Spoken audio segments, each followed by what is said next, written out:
بسم اللہ الرحمن الرحیم نحمدہ و نصلی علی رسولہ الکریم اما بعد فاعوذ باللہ من الشیطان الرجیم بسم اللہ الرحمن الرحیم الا ان اولیاء اللہ لا خوف علیہم ولا هم یحزنون۔ سامعین جی بکار، اللہ نے قرآن پاک کے اندر اولیاء اللہ کی بہت ہی تعریفات بیان کی ہیں، جن میں سے ایک تعریف اللہ نے اس آیہ مقدسہ میں بیان کی ہے کہ جو میرے دوست ہیں انہیں نہ اس دنیا میں کوئی خوف ہے نہ انہیں آخرت کا کوئی غم ہے۔ اور اسی تعارف کو لیتے ہوئے میں سب سے پہلے حضرت ابو محمد امام جعفر صادق علیہ الصلاۃ والسلام آپ کا تعارف جو ہے مختصر سا وہ آپ احباب کے سامنے پیش کروں گا۔ آپ کا نام نامی اسم گرامی جعفر صادق اور کنیت ابو محمد ہے۔ آپ کے مناقب اور کرامتوں کے متعلق جو کچھ بھی تحریر کیا جائے، جو کچھ بھی بتایا جائے بہت کم ہے۔ آپ امت محمدیہ کے لیے نہ صرف بادشاہ اور حجت نبوی کے لیے روشن دلیل ہی نہیں، بلکہ صدق و تحقیق پر عمل پیرا اولیاء کرام کے باغ کا پھل، آل علی نبیوں کے سردار کے جگر گوشہ اور صحیح معنوں میں وارث نبی بھی ہیں۔ اور آپ کی عظمت و شان کے اعتبار سے ان خطابات کو کسی طرح بھی نامناسب نہیں کہا جا سکتا۔ سامعین جی بکار، عظمت اولیاء کا اظہار جو ہے، یعنی آپ کی شان کا، ٹھیک ہے، حضرت امام جعفر صادق علیہ الصلاۃ والسلام کی شان کا اظہار جو ہے وہ میں کچھ اس طرح آپ احباب کے سامنے پیش کروں گا کہ خلیفہ ہارون الرشید خلیفہ منصور نے ایک شب اپنے وزیروں کو حکم دیا کہ جاؤ حضرت امام جعفر صادق کو میرے روبرو پیش کرو تاکہ میں ان کو قتل کر دوں۔ وزیروں نے عرض کیا، دنیا کو خیر آباد کہہ کے جو شخص اپنا گوشہ نشین ہو چکا ہے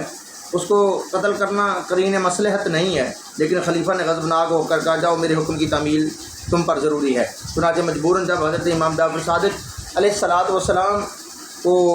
ان کے سامنے پیش کیا گیا تو وہ آپ کے عظمت و جلال کے لیے اتنا آپ کے عظمت و جلال سے متاثر ہوا کہ آپ کے استقبال کے لیے کھڑا ہو گیا اور آپ کو بلکہ مؤدبانہ طریقے سے آپ کو اپنے مسند پہ بٹھایا، ٹھیک ہے۔ آپ نے فرمایا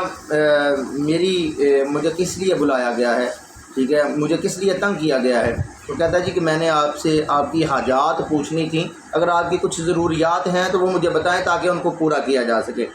تو حضرت امام جعفر صادق علیہ الصلاۃ والسلام نے فرمایا، کہتے ہیں خلیفہ منصور سے کہ آج تم نے مجھے بلا لیا ہے، لیکن آئندہ کے بعد میرے اور میرے رب کے درمیان مخل مت ہونا، کیونکہ تیرے اس بلانے کی وجہ سے میری عبادت کا بڑا حرج ہوا ہے۔ یہ ہے الا ان اولیاء اللہ لا خوف علیہم ولا هم یحزنون۔ تو جب خلیفہ منصور سے پوچھا گیا، وزراء نے پوچھا کہ آپ نے تو اٹھنا نہیں تھا تو آپ اٹھے کیوں؟ تو وہ کہتا ہے کہ جب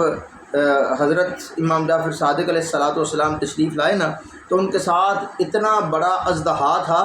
جو اپنے جبڑوں کے درمیان میرے پورے چبوترے کو لے سکتا تھا، اور وہ اپنی زبان میں مجھے کہہ رہا تھا کہ اگر تو ان کی استقبال کے لیے کھڑا نہ ہوا تو میں چبوترے کے ساتھ تمہیں کھا جاؤں گا۔ تو سامعین جی بکار، الا ان اولیاء اللہ لا خوف علیہم ولا هم یحزنون۔ اور ایک دفعہ نفاق اور سے نفرت، یعنی دنیا سے نفرت، ٹھیک ہے، دنیاوی مطلب مادہ چیزوں سے نفرت جو ہے وہ حضرت امام جعفر صادق نے اس طرح بیان کی ہے کہ جب آپ تارک دنیا ہو گئے نا تو حضرت سفیان ثوری رحمۃ اللہ تعالیٰ علیہ حاضر خدمت ہو کر فرماتے ہیں کہ حضور آپ تو تارک الدنیا ہو گئے ہیں، دنیا کو چھوڑ دیا ہے، آپ دنیا کے اندر نہیں جاتے، لوگوں سے ملاقات نہیں کرتے، لوگ آپ سے فیوز عالیہ سے جو ہے نا محروم ہو چکے ہیں، آپ کی برکات سے محروم ہو چکے ہیں۔ تو آپ نے اس کے جواب میں مندرجہ ذیل جو شعر پڑھا ہے نا اس کا میں آپ کے سامنے ترجمہ یوں پیش کروں گا۔ حضرت امام جعفر صادق علیہ الصلاۃ والسلام فرماتے ہیں، کہتے ہیں کہ کسی جانے والے انسان کی طرح وفا بھی چلی گئی، یعنی آپ کا کہنا یہ تھا کہ دنیا دار لوگ جو ہیں ان کے اندر وفا نہیں ہے،